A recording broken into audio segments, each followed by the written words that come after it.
Hello, this is AstrologerCoach Sonja Francis, and today we're going to be talking about the upcoming full moon that will be exact in almost 13 degrees of Aries on October 5th at 1:40 p.m. East Coast time in the US, which is also New York time, and 11:40 a.m. Pacific time, which is also LA time or West Coast time in the US. And generally speaking, a full moon brings our attention to our emotional body, which increases our awareness of what has been suppressed or ignored or where we need to find some kind of balance. Now, the Aries-Libra polarity directs that awareness to the roles we identify with in our various one-on-one relationships. And so this full moon is therefore a call to action on those roles, perhaps redefine them or redefine our relationship with ourselves as well. Now, in particular, with the moon being in Aries, that brings our focus to independence. You know, where do I need to be more assertive or more accommodating in my life? Where have I been too independent or too dependent on other people? And what roles or contracts need to be revisited or redefined? So now this also involves the balance of feminine and masculine energies within ourselves, within the relationships that we have, and within the world that we live in, right? Now, where in my life is one of these out of balance? Just ask yourself that for the next 2 weeks. You know, what happens when there's too much masculine, too much feminine, right? So just kind of pay attention and be conscious of where that is showing up for you. And, you know, feel free to meditate on these questions, write, journal on these questions, or just simply allow them to be in the background as you move through these next 2 weeks. And also, all the questions from this video are also available via my weekly forecasts. Due to a breakdown that I had last week with my website provider, right now, I'm not able to post my weekly forecasts on my blog page on my website. So currently they're not available on my website, but you can sign up to receive them via email if you email us to info@astrologercoach.com and just write weekly forecasts in the subject line, and then we will email you the weekly forecasts to your inbox. All right, that happens every Sunday evening. Now, something else that we want to bear in mind about this full moon is not only is the sun in opposition to the moon, it's also connected to Mercury in Libra. So we have that aspect of Mercury also being a part of this full moon chart. So this is really a call for exploring loving, equal, mutually beneficial relationships and partnerships. And it's really a good time to resolve conflict or talk about things that sort of like need a win-win situation, especially in our one-on-one relationships. So what is calling to be resolved right now? So just ask yourself that if there's anything that comes up for you that might need to be communicated or might need to be talked about with someone in your life. And that said, you know, the strongest message of this full moon is definitely that healthy relationship with our own inner feminine and masculine energies, right? So what if you already knew how to experience that balance? And I think that's a really fantastic question, because very often we're on the search, like, how can I do this? Or how can I do this better? Or how can I blah, blah, blah, whatever it may be. But what if you already knew how to experience that balance and just kind of like sit with that question, you know, really allow yourself to feel into that question. What if you already knew, right? Now, there are a bunch of aspects connected with this full moon as well. Mars, which is the ruler of Aries, and Venus, which is the ruler of Libra, are both currently in Virgo. They're very closely aligned. They're in the same degree in Virgo. They're both squaring Saturn in Sagittarius, and they're both opposing Chiron in Pisces and trining Pluto in Capricorn. So there's a lot going on with these rulers, right? So let's talk first about what this Venus-Mars alignment in Virgo is all about, right? So that indicates that there's a marriage of courage, which is Mars, and collaboration, which is Venus. It's really inviting us to allow the masculine and the feminine to work together. So let's define a little bit what is the masculine and what is the feminine energy within ourselves, right? So masculine is active, it's doing, it's asserting ourselves, right? Like it's going after stuff. The feminine is receiving, it's allowing, it's being, just being able to be with, right? Or just be. And so those two, the masculine and the feminine, they're being invited to work together and be of service to each other, right? So depending on what you identify with more or what is easier for you, you want to allow for the other energy to really come in right now and be of service to the one that you prefer, right? Because we all have a preference in terms of like what we feel more comfortable with. Some people are more comfortable with being in action and being active. Other people are more comfortable by just being in more of a receiving mode and allowing things to unfold, right? So whatever you're more comfortable with, how can you bring the other one in to support you? And we have a chance to really express our needs and passions and desires now in a more effective way. And so we're more likely to get things done really well. And that's also the Virgo component of that, right? Now, given that this combo takes place in Virgo, we prefer to take a very realistic approach to things, aiming all of our passion and love towards excellence and enjoying the details and really kind of hanging in there until we get it right. And so we definitely also have a desire to help and serve others right now, because Virgo is very much about being of service at its highest vibration, right? So things to watch out for, though, with that energy is, sweating the details, worrying about them, right? And being extra critical of ourselves or of other people when something is not being done right, or when it's not getting done right, or what we think is right, right? So the last time we experienced this alignment between Mars and Venus in Virgo was November 2015. So think back to that time and ask yourself, was there a new beginning back then in regards to how my feminine and masculine energies operated or collaborated with each other? Was there a new beginning in November of 2015 around that? And what has shifted for me since then? Where am I going now? Right? So the new beginning in 2015 maybe has started something, and now where am I going to the next level of that, right? Now, Mars and Venus also square Saturn in Sagittarius, and this combination really invites us to stretch ourselves and grow. And so we're learning to live life in moderation, and this might be frustrating at first, that we're kind of like needing to make these adjustments and we need to slow down, right? And if we develop a sense that we don't have enough, whether that's experience or knowledge or expertise or success or whatever it may be, right? What's more, with that Virgo perfectionism, it might also make it difficult to know when it might actually be enough, because Virgo always wants to improve, always wants to get better, wants to do more, right? Kind of always wants to raise the bar a little bit. So what you can ask yourself here with this aspect is, what if I was inherently already and always enough?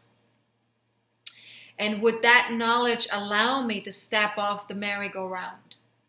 And that, I think, is a very profound question. What if I was inherently already and always enough?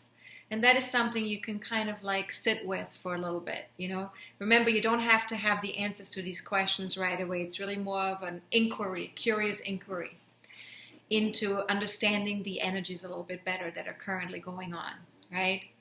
Now, there's some more questions you can ask yourself with this aspect, which is, how might it benefit me to slow down and take it one step at a time? Remember, Saturn is involved. Saturn always wants us to slow down, right? And wants us to look at, how can we do this well? How can we do this right? And what hasn't been said yet? With Saturn in Sagittarius, there might be some things that we're holding back on, that we're not fully communicating or not fully saying out loud. So what hasn't been said yet? And how could I communicate whatever that is from a place of maturity and self-responsibility without being rigid? And just remember that Saturn in Sagittarius, that can be rigidity around our belief systems, what we think is right, what we think is true. So how can I communicate what needs to be communicated from a place of maturity and self-responsibility without being rigid, without just allowing myself to just stay present in the here and now, rather than getting attached to how things used to be or how things ought to be, right? Now, Mars and Venus oppose Chiron in Pisces as well at the time of the full moon. So we are asked here to embrace the power of love that comes from allowing ourselves to be human and accepting our limitations that we have as human beings, and really love ourselves because of whatever those limitations are, whatever that humanness is that we are, right? Rather than despite of it. So loving ourselves because of it rather than despite of it. And that is really something we want to also observe and kind of feel into, like in what ways are we able to do that? Now, Chiron is supporting us with healing and the integration of issues around the feminine, masculine energies and that balance. And in a sense, that balance is really required so we can feel whole, so that it helps us function better out there in the world, right?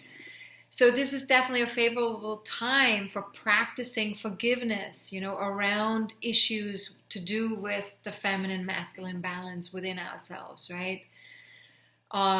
Practicing forgiveness towards ourselves, practicing forgiveness towards others that may not have this balance yet.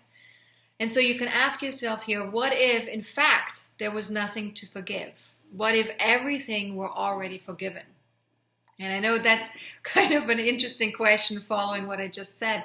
But, there is sort of a paradox around, this sense of needing to forgive ourselves for being human and actually already being forgiven for being human, right?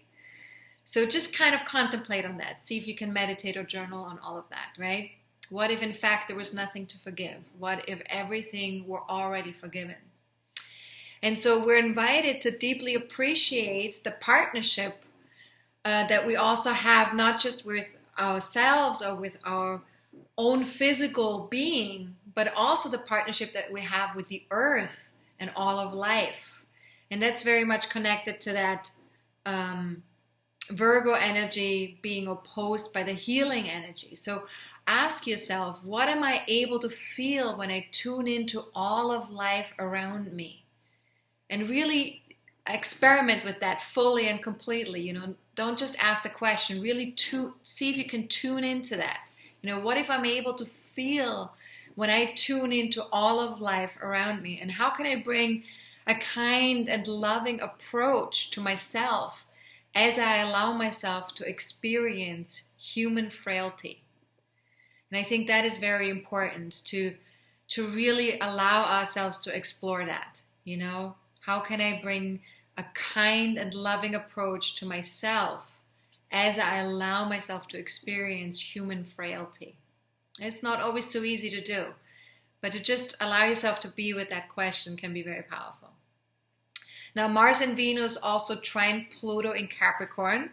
This is a little bit more of a easier influence where this allows for flow between our actions and ability to be of service and our collective soul purpose of building an empowered society that is emotionally connected and maybe even feels very passionate about achieving something great and lasting that works for everyone.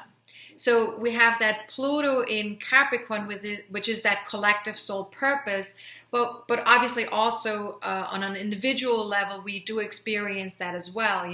There's an area in our lives where we're feeling that needing to dive more fully into our soul purpose and feeling that sense of empowerment. And so this is a very practical combination between Venus and Mars in Virgo and Pluto in Capricorn, because they're both earth signs. And so that reminds us that we're all born onto a living, breathing entity that is our home, and that we must protect and nourish if we want to continue being supported by it, by its resources, right? I mean, the planet that we live on gives us a lot of stuff. It gives us the air that we breathe. It gives us, other resources that we need in order to live better, in order to be alive, right? Food. I mean, you name it. There's so many things that this planet gives us, right? Without it, we couldn't live, obviously. So what might being of service to my own physical body and to the body of this planet I live on look like? And so it's really like that Mars-Venus energy of being of service to that physical beingness, right? That our own physical beingness in terms of our own physical body, but also the physical beingness of this planet which we live on, right? So what might being of service to that look like? And how might this approach bring about a better future for generations to come? And this is where, that combination of that Pluto in Capricorn with that Virgo energy comes from, like by being of service, we're really supporting something much larger, that we're supporting the collective, right? So how might this approach of being of service bring about a better future for generations to come? Now, Pluto in Capricorn is still quite exalted in the sky because it just started going direct, and it will be exalted until October 10th. And it does square the full moon and Mercury in Libra. That's another aspect of this full moon chart, which is very powerful. And this is also a stretch aspect, just like Saturn squaring Mars and Venus. And this invites us to connect to ourselves from within, even though there's so much that pulls us into other directions, right? Now, the full moon is the Aries Libra polarity, and both of those are sort of more extroverted energies, right? Social signs. But Pluto in Capricorn is not so much extroverted. That's more of an introverted process. Capricorn has to do with becoming your own inner authority in the world. And so this is asking us to feel fully empowered in the world through our own connection with ourselves, right? Through our own expertise that we're developing in the world.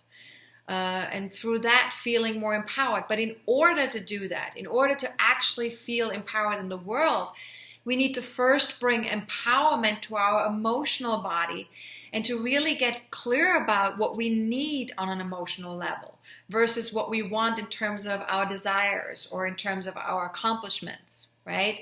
So we need to first be clear here emotionally, internally, before we can start to be an expert out there in the world. Because if we don't know what we need, how are we going to become an expert at that, right?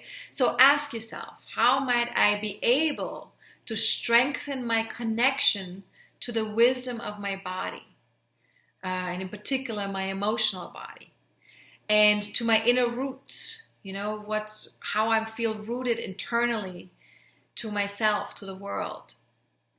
What activities might help me feel more grounded and safe in the world? And this is important because the more grounded and safe we feel, the more we can get in touch with what it is that we actually need and what we need to develop out in the world to become the authority that we seek to become. And last question, what would it look like to stand in my power and grow and evolve with the support of others? So what would it look like to stand in my power and grow and evolve with the support of others? And so again, part of this being in touch with our own emotional needs and our own emotional body is to also acknowledge that we sometimes need support, that we sometimes need to receive from others in order to fully be able to feel connected to ourselves and to the world. So Pluto really represents our deepest empowerment process, right? And it's where we face our worst fears, our own shadow. The shadow being, everything that has been suppressed or denied, usually something from our past. Something has happened in the past, some kind of trauma or disempowerment, and we've started to suppress parts of ourselves. And those then become our shadow parts. And so we're needing to really kind of take a look at that right now and align with our divine purpose. But in order to be able to align with that divine purpose, we first need to really address all the gook underneath that divine purpose, which is the fears, the shadow parts, the suppressed stuff, the denied stuff, right? So that really needs to be acknowledged and needs to be looked at. So we may feel possibly impatient around this process because, with the moon in Aries, we may want to be moving faster. We may also feel obsessive around this because Pluto in general has an obsessive quality to it. And so we might feel that around our career goals, and suppressed desires may surface and demand our attention, right? So something may come up that has been suppressed and that now needs to kind of be looked at. So questions you can ask yourself here is, what am I most scared about when it comes to my accomplishments in the world? And am I allowing myself to listen to the deepest calling of my soul? And again, these two questions, we don't have to answer them right away, but we want to kind of sit with these questions and allow ourselves to really tune into what comes up when we hear ourselves ask these questions, right? And as best as you can, because Pluto is squaring Mercury in Libra as well at the time of the full moon, choose your words carefully. Speak from a deeply connected and empowered place. Choose love over fear whenever possible. And ask yourself, could I nurture myself mentally, physically, and emotionally such that I feel safe and loved? And the reason why we want to focus on this nurturing aspect is because when we feel nurtured ourselves, when we feel like we're taking care of ourselves, just like a healthy parent cradling a baby. So we want to really nurture ourselves right now so that when we communicate, we can communicate from a place where we can create win-win situations rather than trying to control or attack. So some more questions you can ask yourself with this aspect is, could I let go of wanting to control another's experience? So sometimes when we feel that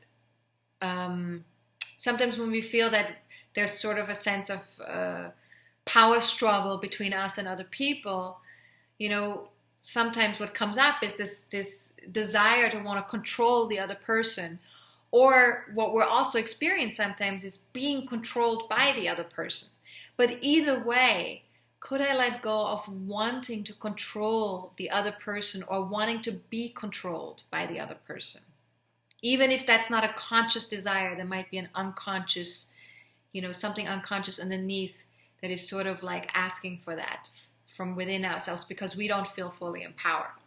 So could I let go of wanting to control someone else's experience or wanting to be controlled by somebody else?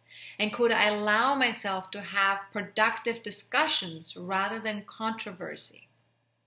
Again, it's about empowering other people and also empowering ourselves within the conflict or within something not being smooth, with something coming up that needs to be addressed, right? And what might complete honesty and transparency make possible? And here, tapping into this nurturing place within ourselves can be really, really useful as well, because if we feel we nurture ourselves and if we feel we're being a healthy parent to ourselves, then it's so much easier to be completely honest and transparent with another person, right? to allow ourselves to be vulnerable, even though there might be some sense of struggle, empowerment struggle, right? And to be honest about that. What am I feeling? What am I experiencing? And can I just let the other person know without having to, resist them, without having to control them, right? And then the last question you can ask yourself here, what does mutual empowerment look like to me? Because very often we think that somebody has to win and somebody has to lose, right? And we're very often trained that way. We grow up that way. If you have a sibling, you know exactly what I'm talking about, right? But even if you don't have a sibling, you just have to think back to, like when you go to the playground or when you've had experiences with a parent, there was someone who won and someone who lost, right? Very often in certain frictional or places where it felt like it was an uneven playing field, right? But what does mutual empowerment look like to me? How could I create that? And how could that be possible when I interact with people? Mutual empowerment. So just sit with that for a little bit and see what comes up for you. Now, the last thing I want to mention is there's also Jupiter-Uranus opposition in Libra Aries. So this asks us to be really brave, to be willing to take risks, explore new alternatives, access our courage, and think outside the box. And this might be something that might show up within our relationships. It might be something that shows up within ourselves, something that we become aware of more fully within ourselves. And so this also generates lots of core energy and enthusiasm, inspiring us to break free from conventional, outdated social structures, especially the roles we play within those structures, right? So we may feel this sense of like wanting to really break free, be free. And wherever that shows up in your natal chart, that will show you the area of lives where this is taking place. And so we might need more independence in our relationships. So as best as you can, use this energy to initiate new, exciting relationships, including the relationship with yourself. See if you can initiate something new and exciting for yourself rather than trying to stick to the same old that you've always been, that you've always done, or the way you've always connected with other people. Like, see if you can shake it up a little bit, right? And ask yourself, what does new and unexpected look like to me? And how could I generate change without discounting input from others? And that's a really important question, actually, especially when it comes to how we're connecting to this on a more social level, but also on an individual level. How could I generate change without discounting input from others? Rather than becoming oppositional, right? Like you are over here and I'm over here. How can we stay open to receiving that input? And could I allow myself to be with what I see without acting impulsively or erratically to force change? And that's also really important. And I think this is something that all of us are currently feeling, the sense of like, we need to be really aware, of how we're going about forcing change in our lives as a collective and on an individual level. So could I allow myself, and just remember that whatever you see out there in the world is also something that's happening internally for you. So if you are afraid that this type of energy is going to erupt in the outside world, focus on how you can manage it within yourself, because that will give you a sense of empowerment. So could I allow myself to be with what I see without acting impulsively or erratically to force change in my life, right? Now, as Jupiter moves into the last degree of Libra, right around the time of the full moon, its energy becomes more exalted. So this last degree of a sign, when a planet moves through that, we feel that it's really wanting to really experience that energy most fully before it switches to the next sign. So it's getting ready to leave Libra, which is about balance and equality and justice, right? And you could say it is about to have its last hurrah in this sign that sort of like operates very often from this place of like maybe this, maybe that, and kind of like trying to weigh its options, right? And then it's going to move into all or nothing Scorpio on October 10th for a little over a year. So we're going to feel a very huge shift there, because if you think about Libra kind of weighing its options and trying to find a balance and sort of equality, and then going into this like all or nothing Scorpio energy, like, okay, what is it? Is it this or is it this? Yes, no. I want an answer. I want a commitment. I want to feel emotionally connected, right? So it's no longer a mental energy. It will become sort of like more of an emotional energy at that point. Now we will address Jupiter's journey through Scorpio in much more detail in our next forecasting forum on October 6th. So feel free to join us. I especially recommend it if you have a Scorpio or Sagittarius sun sign, moon sign, or rising sign, or you have a lot of planets in the Scorpio or Sagittarius energy, right?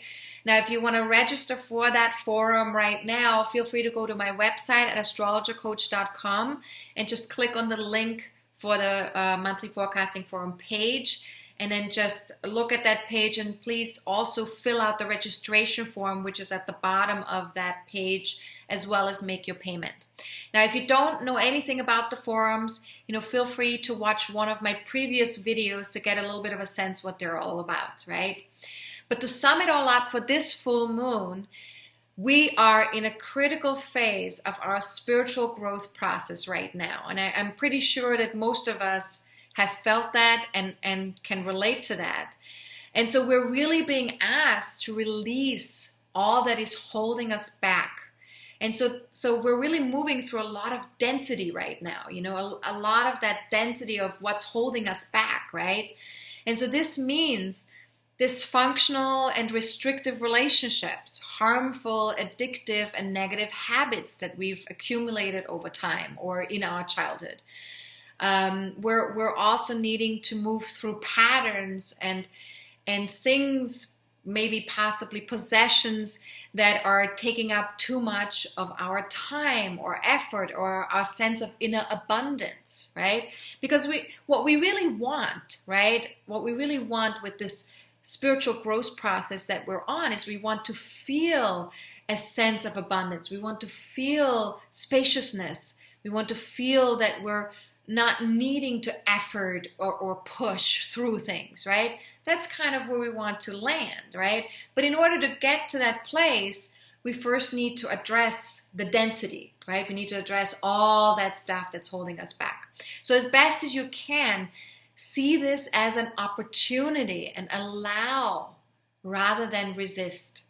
And notice when you're resisting, right? Notice when you're resisting this process of spiritual growth that you're currently in. Notice when you're resisting it. Notice when you're resisting the density of the energy. And then just allow yourself to take a deep breath. Allow yourself to be with it. Allow yourself to just simply open up to it as best as you can. And remember that we all signed up for this journey to become a spiritual, fully human adult that exists in an ever-expanding, multidimensional realm of physicality. So we signed up for something quite complex, not an easy feat to accomplish, right? So pat yourself on the back and go, wow, I signed up for this, good for me, right? And take a deep breath and allow yourself to see the irony and the paradox of life.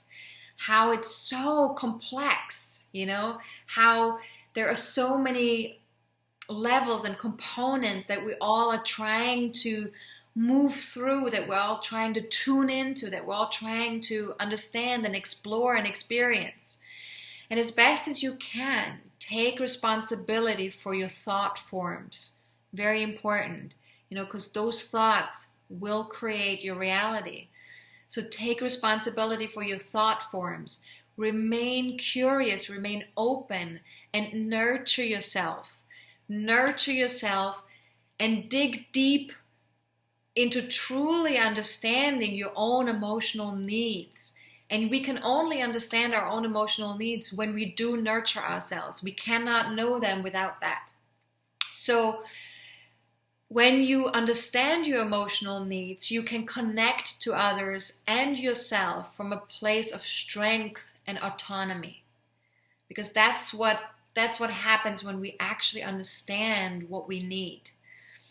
Now, if you have your ascendant or any personal planets in 10 to 15 degrees of Aries, Libra, Capricorn, or Cancer, you're definitely going to feel the impact of this full moon more strongly.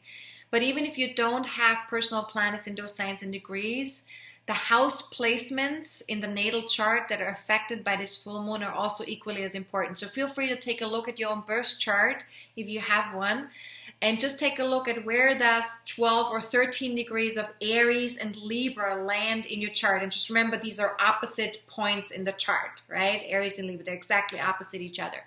And what do these houses or areas of your life represent? What do they mean? And how can you start to find a balance in these areas of your life and integrate these two areas of your life with each other? Now, if you don't have a birth chart, feel free to watch my video, How to Read Your Birth Chart. Towards the end of that video, I talk about how to get a visual of your birth chart online for free. And you will also learn how to apply what I share in my videos and in my weekly forecasts to your own birth chart. So this is a really great video if you haven't seen it yet. So feel free to email us at info@astrologercoach.com and just write recording in the subject line, and then my assistant will email you that recording with some handouts. And this is also a really great video to watch before joining the monthly forecasting forum. So if it's your first time joining the monthly forecasting forum, definitely watch that video as well. Now, unfortunately, I have some not so great news, which is that we won't be able to get a guided meditation for this video right now because Krista was not feeling very well, so she wasn't able to do a guided meditation for us. But please feel free to still also listen to the guided meditation that she recorded at the time of the new moon in Virgo. That meditation is definitely also valuable to listen to. And feel free to let me know if you love these meditations, if you like to see us continue providing them. I'm very happy to hear your feedback about that and to see if that's something that's valuable to you guys and something that resonated with you guys. All right. Now, again, all the questions from this video are also available via my weekly forecasts. And again, due to a breakdown with my website provider, right now they're not available on my website. However, you can sign up to receive them via email if you email us to info@astrologercoach.com and just write weekly forecasts in the subject line. Okay, so make sure to do that if you want to receive the questions from the full moon. And if you don't want to receive emails every Sunday evening, feel free to sign up for my newsletter, which only goes out approximately twice a month, sometimes 3 times. And the newsletter is all my videos are being sent out via the newsletter. I make announcements about my business. I talk about special offers. I talk about my courses, my retreats, things like that. Anything that is coming up in my world will be communicated via the newsletter. All right. So have a fantastic full moon. If you have any general questions about the full moon or astrology, you can always reach out to me, to Sonja@astrologercoach.com. I'd be happy to answer general questions. If it's anything personal that requires of me to pull up your birth chart, I will ask you to book a reading with me, which you can do at astrologercoach.com via my services page. And any other questions that are connected to what's coming up within the next 30 days, feel free to join the monthly forecasting forum on October 6th and ask your questions there, and hopefully I'll be able to answer them for you. All right? Now have a good one. This is Astrologer Coach Sonja Francis. Goodbye.